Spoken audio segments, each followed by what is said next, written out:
In the beginning, there was no names, different from us. We were different from each other. We're all one people that lives in harmony along the river. The gorge is awesomely beautiful. It is breathtakingly beautiful. I believe in the concept of the Scenic Act. I think it's a grand idea. Here, the beautiful thing about being here is you can work hard, but you can play hard, and it all happens in the same area.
Hi, I'm Jill Lawrence, Executive Director of the Columbia River Gorge Commission.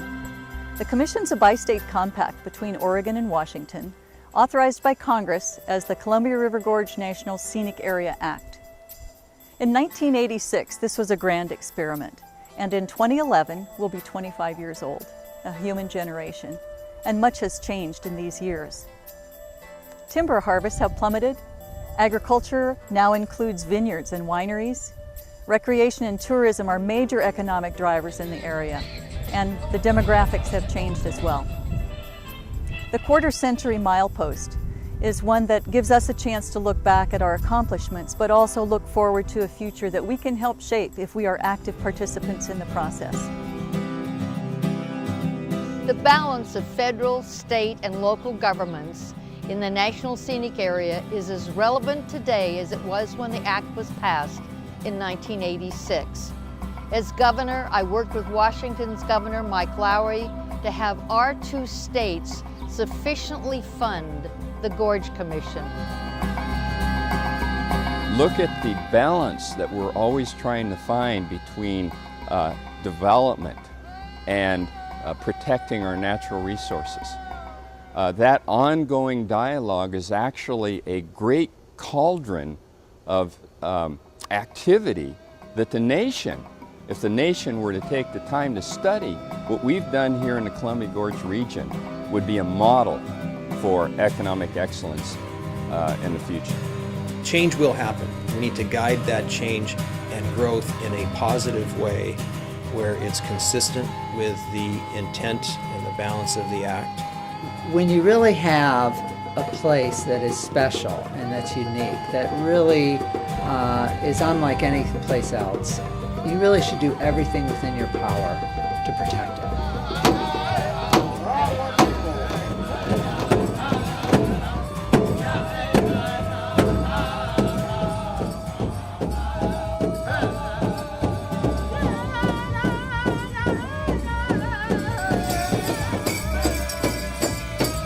If the river could talk, it would say, take care of my salmon, take care of my people on this river. We need to also look out for the people that have been here for many, many years, and we've overlooked them.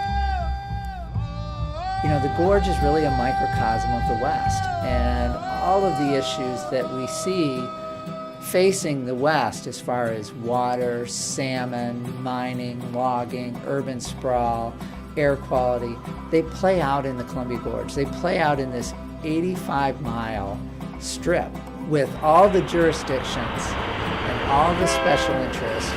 It makes it for a very controversial, challenging place. But because it's so beautiful, I think everybody who's involved in this feels like it's worth the effort. It's worth going through the process and going through the challenges to really protect this place, because it's really unlike any place else. This stretch of 85 miles along the Columbia River includes parts of Oregon and Washington. It stretches in the west from the Portland-Vancouver metro area to east in the Deschutes River, from rain-drenched evergreen forests to high grasslands. There are 13 urban areas, additional communities, and 4 treaty tribes in the area. It's been a working landscape for over 10,000 years, and today we have a regional identity that transcends geographic, political, social, and tribal borders. You know, there's all these challenges as a result of protection of resources. The Gorge Scenic Act actually has a second piece having to do with developing communities and developing a focus on the future. There's an energy today that it has imparted into this region, an energy, a vitality in the communities. There's a collaborative process where it goes across the bounds. I think it's pulled people together in a spirit that you can feel when you walk into the community at times. You can just feel that there's a change occurring, there's an excitement, and I think that's just such an exciting process to be part of. The Gorge Commission has matured over the years, and its vision is much broader now. It's not just a regulatory agency, but a resource for the region. The Gorge Commission is in a unique position to bring people together, governments, residents, visitors, and tribes, to steward the land and work together on common goals. The Commission is a neighbor and partner as we have never been before. This land is a special piece of our lives. My family came to Oregon on the Oregon Trail. I have roots, but roots don't matter if we don't take care of the garden. And this is a Garden of Eden, this gorge. It was amazing to me to come back 30 years later, and what I remembered as a kid growing up in the region was still there, and without a whole lot of change. This is my homeland. This is where my people have always been, and this is where we will continue to be until the end of time. The sense of place here is extraordinary. You made this Scenic Area Act, and we need your continued support to further our work to steward the land and help economic development that's consistent with resource protection. We need support from Oregon and Washington as signers of the Bi-State Compact, that is the Gorge Commission, in order to adequately fund the important work of the Commission in protecting the resources and the economy of the Gorge. We also need support from the federal government, originators of the Scenic Act, to help us to continue to support and promote the national scenic area. My vision for the Gorge is the vision that we began with in 1986 when this legislation was passed, to preserve the scenic beauty, the recreation beauty, to help the 13 cities that are part of this gorge be economically independent and healthy, and to make sure that the beauty of this treasure that is the Columbia River Gorge Scenic Area, that it is protected, that it is taken care of, and that we, the guardians of these 80-some miles of this gorge, take care of this national treasure. We've worked together for years as two states, as multiple communities, focused on economic development. If you will fund these activities in the Columbia Gorge region, we can be your poster child for excellence. We can be that group that you could say, look at what they've done. Let's do the same across the United States in terms of sustainability, renewable energy, working together to protect the environment, and building our way out of the economic recession that we find ourselves in.